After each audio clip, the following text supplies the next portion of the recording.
¿Qué tal? Muy buen día, buenas tardes a la hora que nos estén escuchando. Bienvenidos a un episodio más de Terapia Diaria. Y el día de hoy vamos a iniciar con un tema que en realidad sí se trata, pero bueno, también es una condición que pocas veces le hacemos caso. Hablo del trastorno de estrés postraumático. Y bueno, porque derivado de muchos prejuicios, como sabemos, no se trata solamente como de debilidad, ¿no? También es una respuesta natural ante a veces lo insoportable, ¿no? El cuerpo también a veces no se siente totalmente a salvo, el cerebro, nuestro sistema.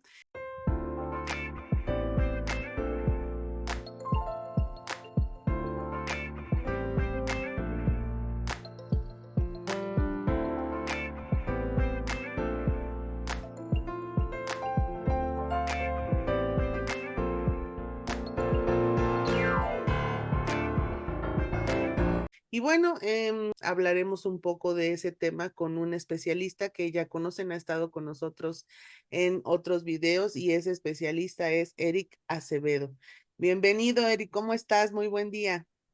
Buenos días, Linda. Bastante bien. Muchísimas gracias nuevamente por la apertura al espacio.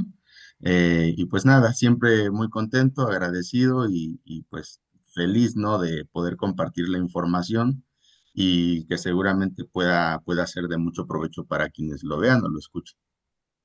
Sí, muchas gracias, Eric, por estar aquí con nosotros.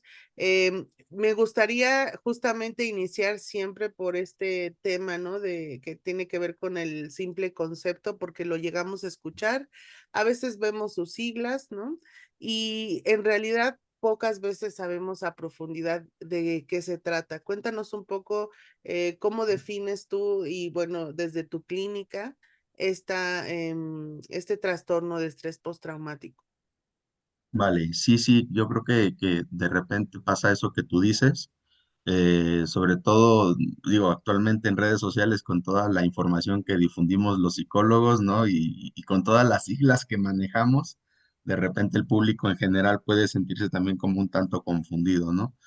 Pero bueno, el TEP, o como tú bien lo decías, trastorno de estrés postraumático o por estrés postraumático, la definición específicamente yo la tomo del DCM, ¿no?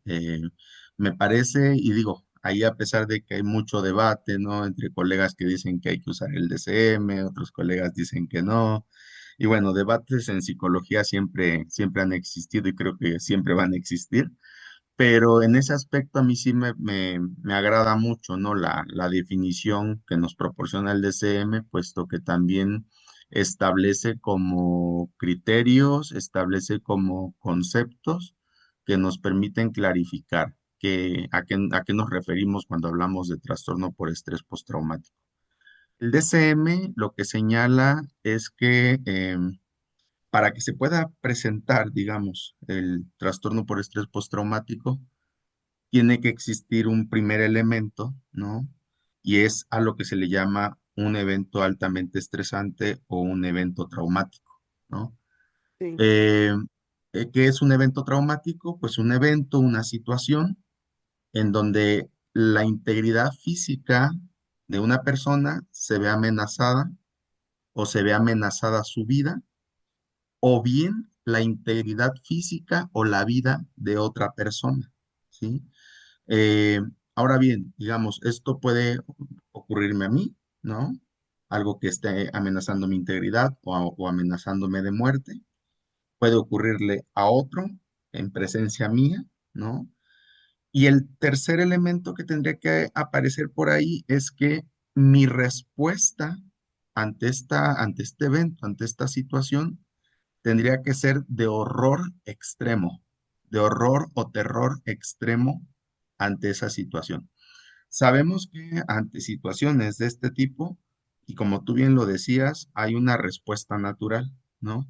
Digamos, este síndrome de activación fisiológica, ¿no? Ese conjunto de reacciones corporales que en muchos casos, pues es adaptativo, ¿no? Si yo voy caminando por la banqueta y de repente alguien grita que se ha escapado un perro y miro hacia atrás y viene un perro hacia mí, yo voy a tener toda una serie de respuestas fisiológicas que me van a permitir escapar, luchar, subirme a un árbol, esconderme, etcétera, etcétera, ¿no? Entre esas respuestas, pues mi corazón se puede acelerar, va a bombear más sangre a mis arterias y venas, eso permitirá que mis músculos se tensen.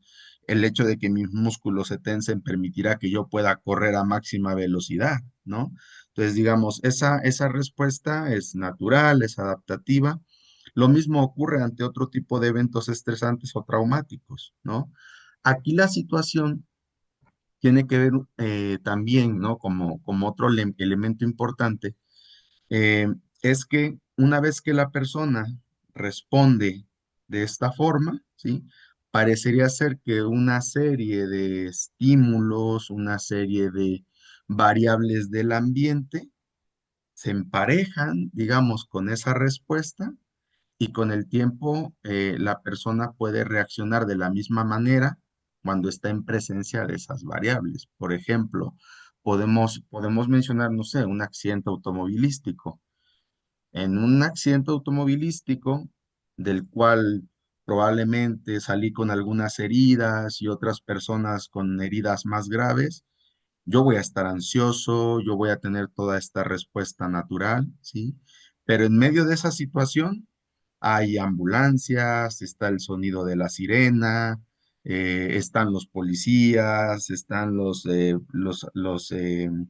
servicios médicos. O sea, hay un montón de cuestiones ahí que comienzan a emparejarse, que comienzan a asociarse y posteriormente, cuando yo ya presento el resto de los criterios del trastorno por estrés postraumático, en presencia de esos estímulos yo puedo volverme a poner ansioso, yo puedo volver a reaccionar como reaccioné en el momento del evento traumático, ¿no?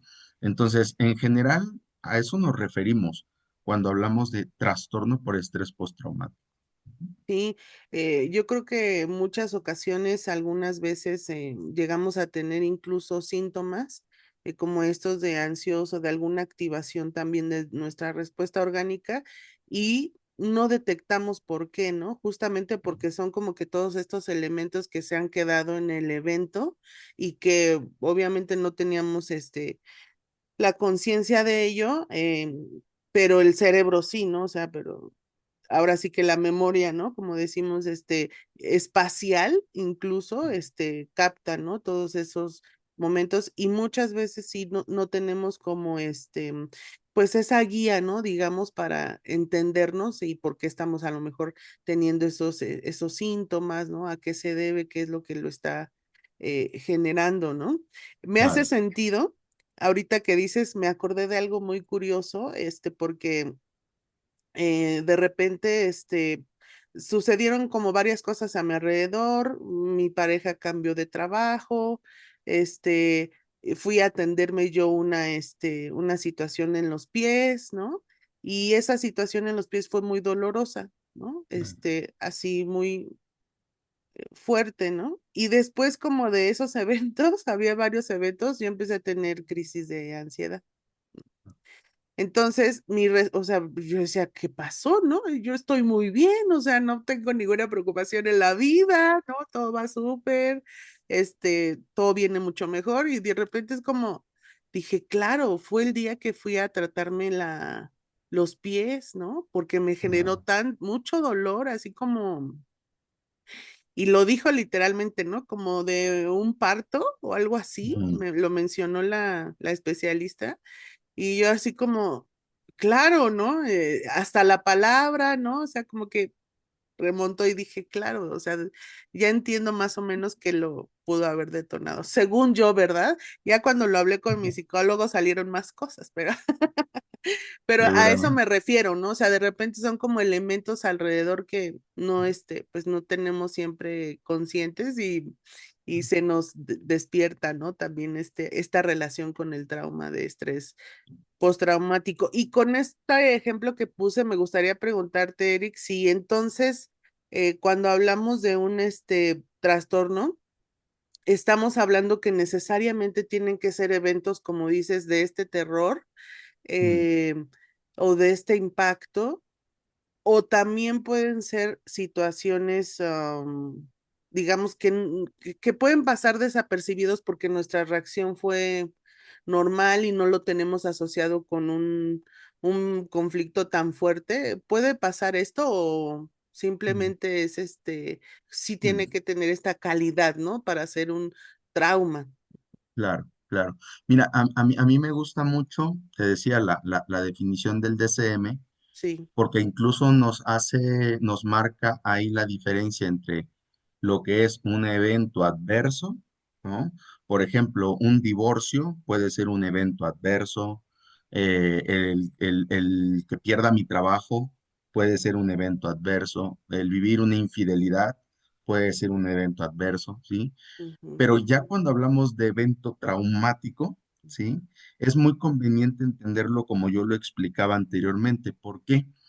Porque si nosotros integramos, digamos, o vemos desde una misma perspectiva lo que es un evento adverso y lo que es un evento traumático, Traumático. Ujú. entonces ya diríamos, ah, bueno, lo que conocemos, y probablemente aquí me adelante mucho, lo Ujú. que conocemos como terapias centradas en trauma, aplica para todo, ¿no? Mm, Entonces, a mí eso me parece como muy útil diferenciar claro, evento traumático de lo cual se puede desprender el trastorno por estrés postraumático y eventos adversos de los cuales pueden desprenderse muchas cosas: depresión, así es. agorafobia, ansiedad social, etcétera, etcétera. Entonces, cuando ya podemos entender, digamos, esa diferencia, también viene esta parte de, ok, ¿qué tratamientos son efectivos, eficaces según la evidencia para este Este asunto tipo. y qué otros tratamientos son eficaces para esta otra situación, ¿no? Y bueno, aquí algo que me gustaría como puntualizar es el tema de los síntomas, ¿no? Porque creo que clarificar los Sí, síntomas también nos va a clarificar más esta diferencia, ¿no? exacto. ¿Cuáles Cuando, son esos cuando, síntomas? sí, cuando hablamos de trastorno por estrés postraumático, digo, el DSM nos pone un montón de criterios, pero si nosotros pudiéramos como conjugar en tres grupos diferentes la sintomatología relacionada al estrés postraumático, en el primer grupo incluiríamos lo que se conoce como síntomas intrusivos, ¿no? O síntomas de intrusión. ¿A qué nos referimos con síntomas de intrusión? Ahí vamos a encontrar, por ejemplo, los recuerdos, o sea, recuerdos específicamente del evento traumático, ¿sí? Que aquí cabe resaltar que vamos a encontrar pacientes que no lo recuerdan tal cual, digamos, como una película, ¿no? Sino por partes, ¿no? Tienen partes como muy marcadas del evento traumático. Por otro lado, es importante también entender que estos recuerdos, como su nombre lo indican, son intrusivos, son espontáneos, no son planificados, ocurren de manera, digamos, espontánea, ¿no?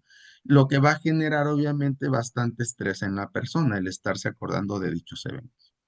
Dentro de este mismo grupo vamos a encontrar las pesadillas, que es bastante también frecuente que la persona mientras duerme sueñe cosas acerca del evento traumático, y por otro lado, los famosos flashbacks, ¿no? Que son, digamos, escenas retrospectivas del evento traumático, ¿sí? Como si la persona lo estuviera reviviendo nuevamente, ¿no? Y digamos, si lo vemos desde ese punto de vista, pues claro, una persona con trastorno por estrés postraumático está sufriendo, es como si viviera el mismo hecho, el mismo evento doloroso, una y otra vez. De hecho, hay por ahí un modelo de psicoterapia que a mí me encanta, ¿no? Que es la terapia de procesamiento cognitivo, que habla de que el estrés postraumático es un trastorno de estancamiento. Es como si la persona hubiera quedado estancada en el momento del evento traumático. Entonces, digamos, esto que estoy comentando corresponde al primer grupo de síntomas.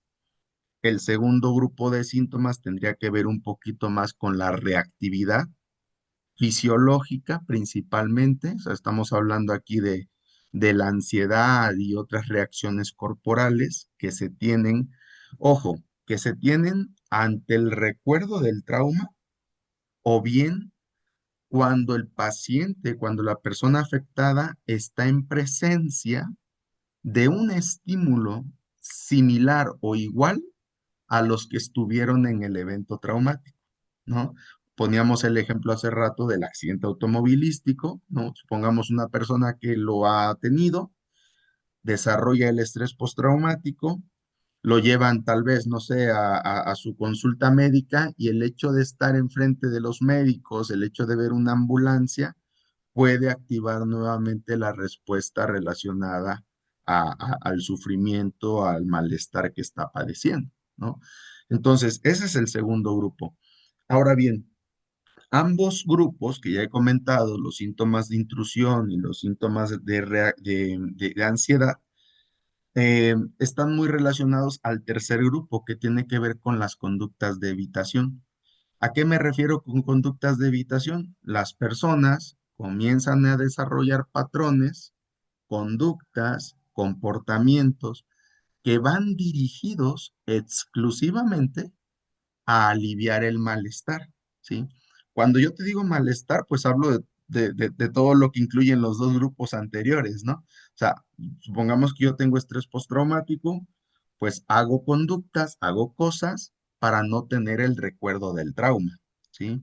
Eso implicaría evitar personas, evitar lugares, evitar nombres, evitar el recuerdo principalmente del evento traumático y eso a su vez trae como resultado que la persona ya no quiere ir a la escuela, ya no quiere ir a trabajar, se aísla, sus relaciones interpersonales se fracturan, ¿no?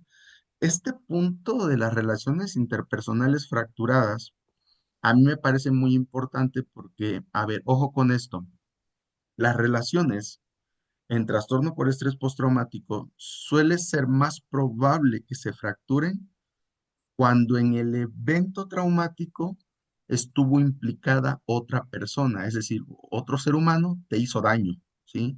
Y ahí podemos poner ejemplos como el abuso sexual, ahí podemos poner ejemplos como la violencia intrafamiliar, podemos poner ejemplos como el secuestro y la tortura, etcétera, etcétera.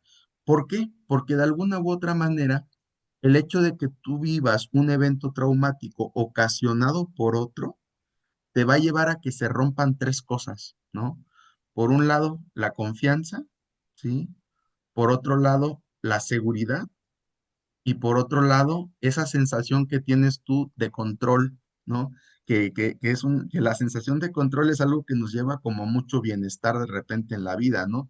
Pero ya perder la sensación de que tú tienes cierto control sobre ciertas cosas, ¿sí? Eso quiebra completamente al individuo. Y ojo con esto, o sea, por una parte tengo claro que yo ya no controlo mi seguridad, por ejemplo, que hay personas que pueden interferir con ella, pero esto viene a cobrar un costo más alto cuando incluso el paciente se da cuenta que no puede ni controlar su propia mente o su propio cuerpo.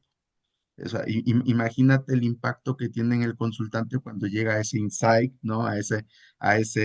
Cuando les cae el 20 de no puedo ni siquiera ni controlar lo que estoy pensando, por más Sí. esfuerzos que hago, ¿no? Cuando yo tuve Entonces, un, perdón que te interrumpa, experiencia también, estuve todo como un año más o menos, como con crisis de ansiedad y todo esto, mm, justamente llegar a ese punto que tú dices y creo que es lo que conecta con lo que muchas veces llamamos desesperanza, ¿no? Porque esa claro, pérdida de sentido de control, incluso yo decía, tantos años estudiando y no puedo resolver mi ansiedad y nadie puede sí, hacerlo, ¿no? Y así, o sea, mm, entonces te lleva justamente como a la desesperanza el sentir ese vacío ajá, de control, ¿no? Es claro. terrible. Adelante, por favor, Rey. Sí, sí, y tienes mucha razón, ¿no? La desesperanza es una palabra que creo que encaja bastante bien en esto que estamos comentando.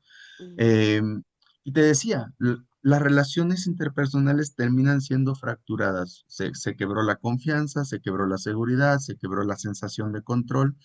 Y entonces el individuo dentro de este grupo en el que estábamos de conductas de evitación comienza a distanciarse, comienza a alejarse incluso de las personas que ama.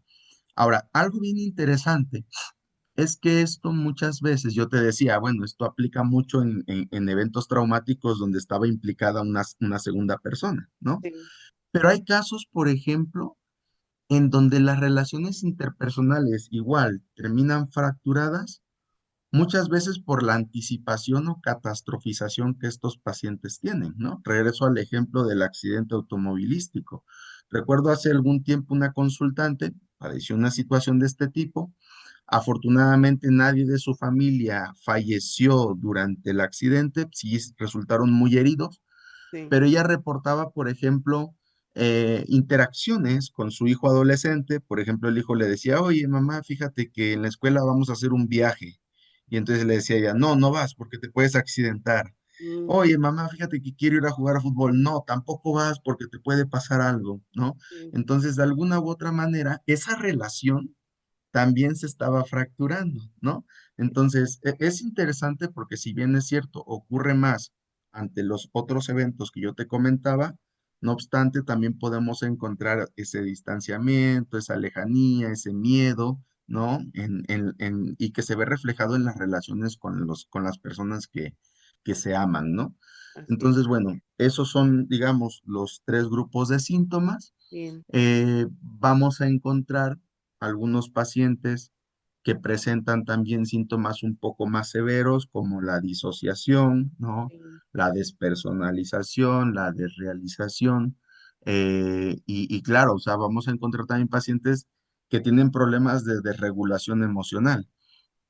Y algo que yo siempre digo es que el estrés postraumático, a pesar de que uno de los síntomas que más se señalan es el tema de la ansiedad, desde mi perspectiva, el estrés postraumático es más bien un trastorno multiemocional, porque si bien es cierto, la ansiedad juega un papel importante, vamos a encontrar pacientes que más que ansiedad, por ejemplo, sienten culpa.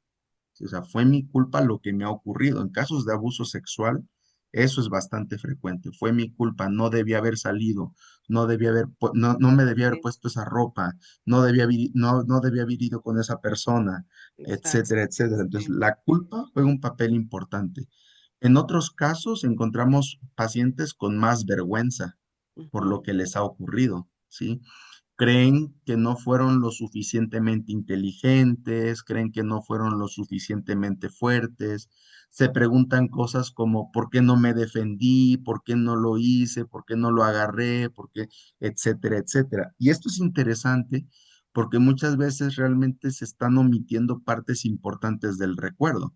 Recuerdo una paciente que insistía mucho en esa parte de ¿por qué no grité? ¿Por qué no me defendí? Pero lo que ella omitía era que el tipo le tenía un cuchillo en su cuello, ¿no?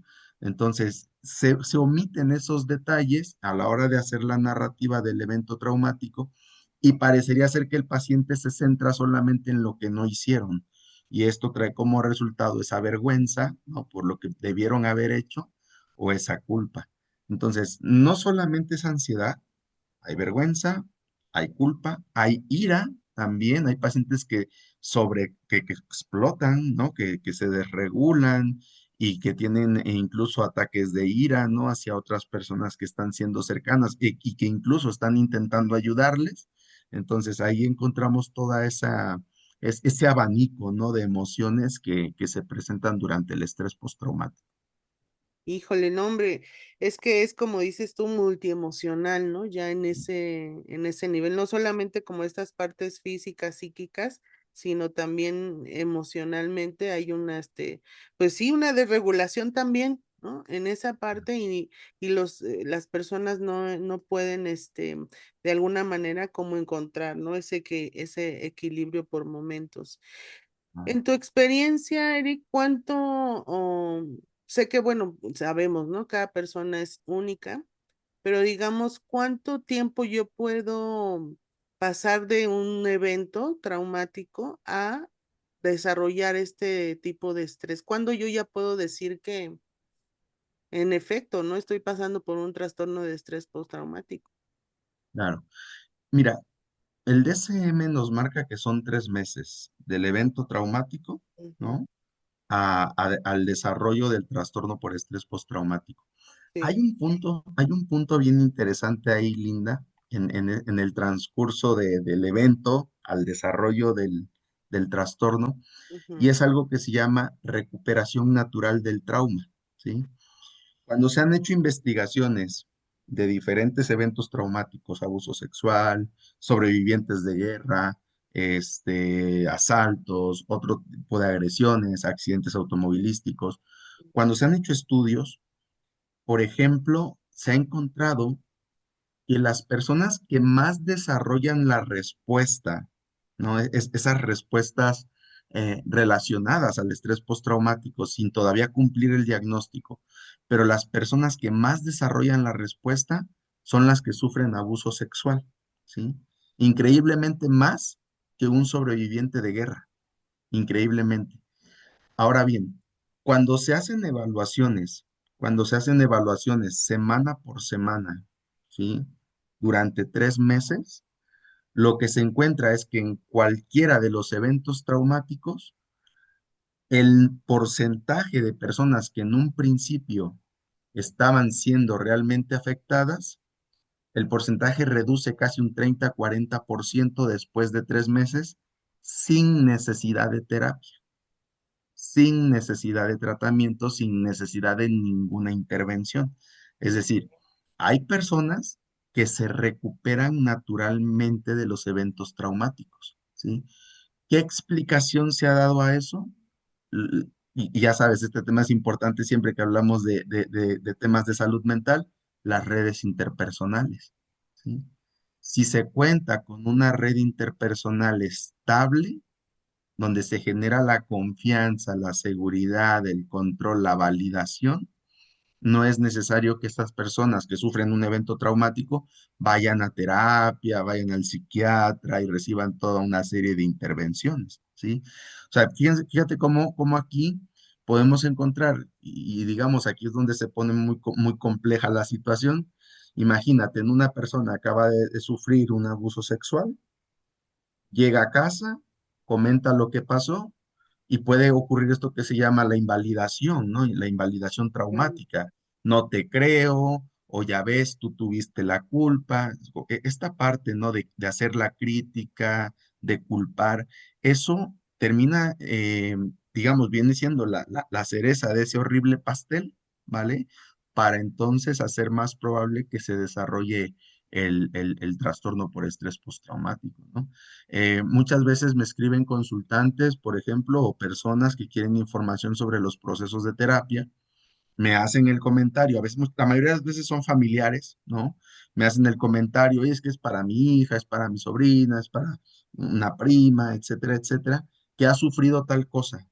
Entonces, algo que yo suelo preguntar mucho es, ¿hace cuánto tiempo fue? ¿No? Ah, pues hace 3 días.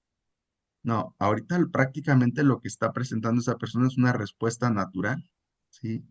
Entonces, sinceramente, lo que más requiere esa persona en ese momento, probablemente sí, servicios médicos, ¿no? Dependiendo del grado de afectación física de lo que haya experimentado, pero lo que más requiere es una familia estable, ¿sí? Una red interpersonal estable que brinde todos estos elementos que habíamos comentado. Porque incluso, como ya lo decía, si esto se da, puede existir la recuperación natural del trauma. ok. Entonces, digamos que sí, como el parteaguas o el ingrediente, luego digo yo, Mm, diferenciador es esta red. sí, sí, sí. Al menos eso es lo que se ha encontrado, ¿no? Y digo, desde una perspectiva, pues, tú sabes que yo soy terapeuta de conducta, Ujú, pues esto tendría como mucho sentido, ¿no? En esta parte en donde, uno, la invalidación trae como resultado, pues, una percepción de que realmente la que se equivocó o el que se equivocó fui yo, ¿no? ujú, Por otro lado, cuando el paciente, cuando la persona que ha sufrido el evento traumático se siente acompañada, puede recobrar ese sentido de seguridad, ¿sí? Hace mucho tiempo vi una ponencia ujú, y el ponente ponía una fotografía de, la, de lo que ocurrió con las Torres Gemelas hace ya varios años en Estados Unidos. sí, Y llamaba mucho la atención porque en la fotografía el ponente señalaba, o sea, la mayoría de la gente iba en dirección opuesta de las Torres Gemelas y había poquitos que iban hacia las Torres Gemelas. Eh, Posteriormente, el fotógrafo encontró algunas de las personas que iban hacia las torres y les preguntó, oye, pero tú por qué ibas para allá si allá está la catástrofe, ¿no? Si allá está todo el relajo, ¿no? Sí, Y la mayoría de ellos dijo, es que mi casa está de aquel lado. O ah, sea, prácticamente cuando hay un evento traumático, buscas un lugar seguro, sí, exacto. buscas un lugar donde resguardarte. O sea, y qué bueno si es la familia, pero cuando no es así, ¿a Exacto. dónde más puedes ir? ¿No? Entonces sí termina por crear esa mayor afectación y desde mi punto de vista, sí termina por crear eso, el desarrollo de la sintomatología del estrés postraumático. Mm. Y bueno, dentro de las personas que identifiquen, ¿no? Con este video que están pasando tal vez por un trastorno de este tipo y quieren acudir, ¿no? A atenderse, cuéntanos, ¿no? Ahora sí, desde tu especialidad, cómo es, cómo se aborda, ¿no? Y cómo ha tenido también, pues, resultados, ¿no? El tratamiento desde la terapia justamente cognitivo-conductual. Ok, sí, sí. Mira, yo lo que hago en primer lugar, yo adopté una estrategia que se usa en el servicio de veteranos de Estados Unidos. eh, los sobrevivientes de guerra, los sobrevivientes de misiones militares, ¿sí? Se presentan al servicio, a los servicios de salud y allá lo que hacen en primer lugar es realizar una evaluación, ¿no? Para ver realmente si cumplen los criterios del trastorno por estrés postraumático. Y una vez que se corrobora la sintomatología, lo que se hace es presentarle al paciente las diferentes opciones de terapias basadas en evidencia que funcionan para esa problemática. Algo que a mí me encantó cuando yo aprendí esto es que es el paciente, el veterano, el militar, el que elige el tratamiento, ¿sí? ¿Qué se ha encontrado? Porque han hecho estudios sobre esto. ¿Qué se ha encontrado? Que eso reduce la probabilidad de abandono de tratamiento. O sea, como es el mismo paciente el que te dice, yo quiero esta terapia porque tiene esos elementos, se reduce muchísimo la tasa de abandono. Yo lo he experimentado desde hace ya varios años, es la estrategia que yo utilizo y yo no recuerdo, ahorita estoy intentando hacer memoria, yo no recuerdo hasta ahora un paciente de estrés postraumático que no me haya terminado su terapia, ¿sí? Porque es el paciente el que elige la intervención. Ahora bien, como tú bien lo decías, yo practico terapias cognitivas conductuales. Entonces, dentro de las TCCs, que son centradas en trauma, yo aplico lo que se conoce como terapia de procesamiento cognitivo, que es una terapia que va muy enfocada a identificar lo que se le llama puntos de estancamiento. Los puntos de estancamiento son creencias, pensamientos que el paciente tiene de sí mismo, de los demás y del mundo relacionados con el evento traumático, ¿sí? Pensamientos como, ya lo decíamos hace rato, fue mi culpa, todos los hombres son peligrosos, todo el mundo es peligroso, no soy lo suficientemente fuerte, etcétera, etcétera. Cuando yo hago esta terapia, estoy como muy al pendiente de identificar esas creencias entre el paciente y yo las analizamos para verificar qué tan realistas son. La mayoría de las veces el paciente llega a conclusiones como, no, pues no es realista esto que estoy pensando. No fue mi culpa, más bien era ese tipo que estaba mal mentalmente el que me hizo daño. No era yo o no soy yo, ¿sí? Y entonces conforme avanzamos en el proceso, el paciente va cayendo en cuenta de este tipo de cuestiones, vamos relacionando también sus pensamientos con sus emociones y el paciente se da cuenta que cuando puede pensar de una manera más realista, de una manera más acomodada, muchas de las emociones que son aversivas para ellos, pues van disminuyendo, van desapareciendo. Esto va ayudando a que el paciente contacte también con cosas que para ellos son importantes, ¿no? Que empiecen a contactar nuevamente con sus relaciones, con las cosas que aman en la vida, que empiecen a retomar eso, ¿no? Y que empiece a ver, que se empiece a ver el evento traumático como una cicatriz, ya no como una herida profunda, ya no como una herida que se puede infectar, sino ya como una cicatriz que si bien es cierto, a veces la piel queda sensible y duele, pero no al nivel de cuando es una herida abierta, ¿no? Entonces, yo utilizo, por ejemplo, esa terapia, utilizo otra que es la terapia de exposición prolongada. Eh, hay mucho debate sobre esta terapia, muchos comentarios, porque lo que hacemos prácticamente es pedirle al paciente que narre el evento una y otra vez en Sí, la sesión de terapia. sí. Eh, Esto de repente puede sonar denso, pero también es importante aclarar que esto se le presenta al paciente como una opción. Y créanme que hay pacientes que lo eligen y dicen, Ujú, vale, si eso me va a ayudar, sí. pues lo tomo, me animo a hacerlo, ¿no?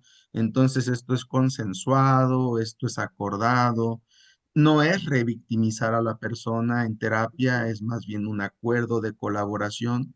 Y ujú, además cabe señalar que estas exposiciones son graduadas, ujú. ¿sí? Vamos desde niveles de ansiedad que el paciente tolera y Exacto. vamos pasando por una jerarquía hasta que el paciente tolera cada vez más niveles de ansiedad según su recuerdo traumático, ¿no? Ujú, Ambas terapias, las que les estoy comentando hasta ahora, tienen una duración aproximada entre 12 y 15 sesiones, ambas, ¿no? Y al menos te digo, yo como cuando las he aplicado, pues nos ha ido bastante bien respecto a objetivos terapéuticos con los pacientes, ¿no? ujú. Ya más recientemente me he capacitado en otra que es la terapia de exposición escrita. Ok. Es el paciente prácticamente escribe durante media hora su evento traumático y posteriormente el terapeuta le ayuda como a tener un reprocesamiento de la información. Ujú, Aquí, digamos, el tema de la memoria juega un papel importante, como tú lo señalabas al principio. Me gusta, es una terapia, te digo que recientemente me capacité en ella, me gusta porque es un protocolo chiquito de 5 sesiones. Entonces, hasta ahorita he tenido la oportunidad ya de aplicarlo en 2 ocasiones y le ha ido bastante bien a estos consultantes. Un protocolo chiquito de 5 sesiones. está muy Y ya bien. por último, suelo utilizar también la terapia de aceptación y compromiso combinada con la psicoterapia analítica funcional. Ambas son terapias contextuales. Ambas entienden que el sufrimiento es inherente al ser humano, va pegadito, ¿no? Ambas entienden que las personas en esa lucha contra el sufrimiento abandonamos cosas que amamos, esto que en terapia se llama valores, ¿no?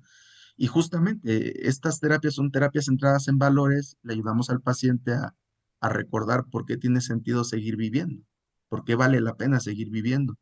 Y una vez que se tienen identificados estos valores, se crean patrones de acción, le llamamos acciones comprometidas, para que el paciente empiece a retomar poco a poco su vida, mientras es consciente que se está acercando a lo que es valioso para ellos. Esa terapia no es un protocolo, esas terapias pueden durar 10 sesiones, 15 sesiones, nos podemos ir ampliando a otros objetivos. El objetivo final siempre va a ser que el paciente amplíe su horizonte personal, ¿no? Sí. Entonces, así más o menos como yo te lo decía, así se las presento al paciente, el paciente elige y ya dependiendo de lo que elija, pues nos seguimos con el proceso de terapia. Ok. Oye, y justamente tú estás por iniciar también un diplomado. Cuéntanos un poco de qué se trata. Creo que es el año que viene. Que Sí, ya sí, sí, estamos a nada. ya estamos a nada, sí, es verdad. Sí, justamente inicia en marzo del 2026. Eh, es un diplomado que realmente está bastante completo, se llama Diplomado en Psicotraumatología basada en evidencia. Ok, Tenemos ponentes tanto mexicanos como extranjeros, tanto de Estados Unidos, de España y Alemania. Eh, Realmente fue un trabajo titánico poder juntar estos ponentes. Una de ellas fue presidenta de la Asociación Psicológica Americana, de la APA, la ok, doctora Gail Beck. Estará también la doctora Sheila Rauch, que es de las principales investigadoras en terapia de exposición prolongada, justamente. Tenemos el tema de terapia de exposición escrita, prácticamente de las terapias que yo les comentaba, están incluidos esos módulos. Y hay dos temas que a mí me llamaron mucho la atención y por eso los incluí en este diplomado. Uno es un modelo que no tiene mucho que se ha creado. El modelo se llama Seeking Safety, en inglés, que se llama Buscando Seguridad. Sí, Y es un modelo de terapia que combina la intervención dirigida al trastorno por estrés postraumático, pero también a las adicciones, que aquí sí, cabe señalarlo, hay muchos pacientes con TEP que recurren a las adicciones como conducta de evitación. así es. Entonces, es un modelo de terapia que incluye el abordaje al mismo tiempo, no por separado, de ambas problemáticas. Y bueno, también habrá por ahí un tema de trauma complejo, trastornos disociativos con la doctora Bethany Brand, perdón, que también ella Sí, es estadounidense. Y en el último módulo vamos a abordar lo que es la intervención en trauma en población infanto-juvenil, ¿no? Por ejemplo, esto también lamentablemente se da muchísimo, el abuso sí, sexual infantil, ¿no? sí. Entonces, como te decía, es un diplomado bastante completo. Y pues bueno, espero que nos puedan acompañar. Claro, todavía que tengan ustedes este cupo, va a ser en línea, me imagino, ¿sí? Es completamente en línea, se va a realizar, todos los módulos son en días sábados Ok. y tiene una duración total de 7 meses. O sea, por ejemplo, cada ponente va a tener aproximadamente 3 sábados Ujú. para compartirnos todas sus experiencias y conocimientos. Ah, perfecto. Entonces, para pedir informes, aquí tenemos la información abajo en la descripción de este video y también pues en el flyer que les estamos presentando para que, bueno, pues obviamente quien se apunte y quiera seguirse especializando en esto, que híjole, qué interesante todo, incluso lo que nos has compartido hoy, que bueno, pues no está de más, ¿verdad? Siempre esa información y esa actualización todo el tiempo también, ¿no? Sí, sí, sí. Y es que realmente son temas bastante amplios, Linda, ¿no? Sí, Son temas muy amplios y hay veces que uno le da como una ojeadita, una repasadita, pero ya tomar una formación ujú. dirigida a un solo tema y a profundidad, donde además veremos las bases biológicas del trauma, digo, de repente y eso complementa mucho nuestra perspectiva, ¿no? Sí, exacto. Fíjate que ahorita que mencionabas esto de de los veteranos, ¿no? Mm, En alguna ocasión llegó al consultorio un paciente que había pasado como por un tratamiento también allá en Estados Unidos, porque él era como pues periodista camarógrafo de National Geographic. Entonces, en una expedición estaban grabando en el mar y llega un tiburón martillo, wow, pesca el brazo, ¿no? sí, Entonces, pues ya ni me quiero imaginar, ¿no? Se desmayó obviamente en un ya, momento, ¿no? Y ya cuando despertó, pues ya estaba en el hospital y todo, ¿no? mm, Entonces, como que ese proceso dijo que había sido un poco también retraumatizante, ya, ¿no? O sea, por cómo él lo había vivido o sentido en ese momento, o sea, eh, pues lo exponían como al agua nuevamente, o sea, como que fue muy, mm, pues no muy buena experiencia, vamos a decirlo para él, ¿no? Por cómo lo había pasado. Sin embargo, pues de alguna manera tiende, ¿no? Justamente como a toda esta parte de reestructurar de alguna manera todo el evento. Entonces, dice, no fue tan agradable, pero digo, tuve un muy buen avance, ¿no? Y ya sí, cuando pasó al proceso terapéutico y todo, ya como que lo terminó todavía traía un tic por ahí de movimiento en las piernas y ya, así, y ya, ya poco a poco ahí con el proceso terapéutico, salió avante, ¿no? Pero sí, me hace todo el sentido esto. Más bien, ¿sabes qué? Como que estos procesos que va llevando, ¿no? Cognitivos conductuales, o sea, tiene todo el sentido como para ir justamente llevando a las personas a esa recuperación y a ese, de alguna manera, pues procesamiento, porque pues lo siguen procesando, ¿no? De todo el trauma. Entonces, creo que estas herramientas son muy valiosas para poderlas, para poder abordar, ¿no? Y que las personas que están viendo este video, pues por supuesto puedan acudir con especialistas que estén directamente, pues, relacionados con esta especialidad. Cuéntanos, Eric, ¿dónde te pueden encontrar para los consultantes que deseen ahí ya ser tus pacientes? Sí, claro, en redes sociales, yo creo que todos estamos en redes Todos estamos sociales ahí. actualmente. En Facebook me encuentran como psicólogo Eric Acevedo o solamente Eric Acevedo, son Ujú. dos. Sí. Y también en Facebook A y G, Capacitación y Psicoterapia, que es nuestra página oficial. En Ujú. Instagram, igual psicólogo Eric Acevedo. Fácil, Perfecto. fácil, fácil encontrarme. Fácil encontrarte, exacto. Oye, pues muchísimas gracias por esto que nos compartiste, Eric. Como dices, es un tema muy amplio y los niveles también de intervención también son muy amplios y específicos. Entonces, seguiremos hablando también de este y otros temas más con Eric. No se lo pierdan, siguientes capítulos. Así que, bueno, pues en otra ocasión, Eric, abordaremos otro tema, ¿te parece? Claro que sí, a la orden siempre y con muchísimo gusto, Linda. Al contrario, muchas gracias por estar aquí. Bienvenido siempre, Eric. Y bueno, pues a todos no se olviden de compartir, de darle like a este video. Si saben de alguien, pues también la recomendación y por supuesto seguir a Eric en sus redes sociales. Y acá pues estamos como terapia diaria. Nos pueden escuchar, ver en YouTube y escuchar en Spotify, en Amazon Music y en Apple Podcast para quien guste. Y nos vemos a la próxima. Bye bye.